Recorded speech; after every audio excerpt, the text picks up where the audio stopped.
Terima kasih Anda masih bersama kami di Seputar Bali. Pemirsa, prospek pemasaran babi Bali kini sudah merambah ke luar Pulau Bali. Saat ini peternak babi Bali telah mampu mengirim 70 ekor babi Bali setiap pekannya menuju Jakarta.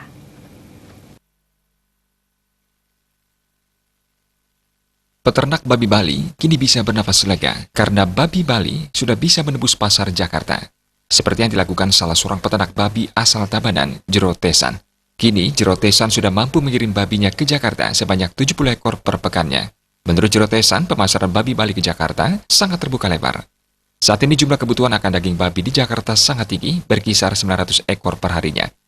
Jero Tesan menjelaskan babi Bali sangat berkualitas, bahkan dinilai memiliki kualitas terbaik. Untuk itu peluang pasar yang sangat besar dan menjanjikan di Jakarta. Kami sudah bisa mengirim babi hidup dari Bali sejumlah 70 ekor per minggu.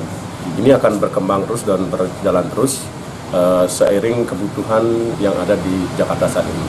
Nah, kebutuhan pasar kita, kami orang pasar adalah kalau sangat masih terbuka sekali kualitas babi Bali itu masuk DKI Jakarta. Karena kebutuhan babi di Jakarta yang di PD Dharma Jaya saja yang kita adakan itu satu hari itu kurang lebih 900 ekor.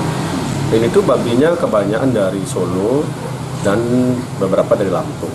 Nah, oleh sebab itu banyak juga pengusaha-pengusaha Bali ada di sana dan babi Bali sangat berkualitas. Tesan menambahkan, peluang pasar babi Bali selain di Jakarta juga Bandung dan Tangerang. Untuk menjaga kesinambungan pemasaran babi Bali ini, menurutnya ada 3 hal pokok yang harus mendapatkan perhatian, yakni kualitas, kuantitas, dan kontinuitas. Gus Ngurah, Bali TV.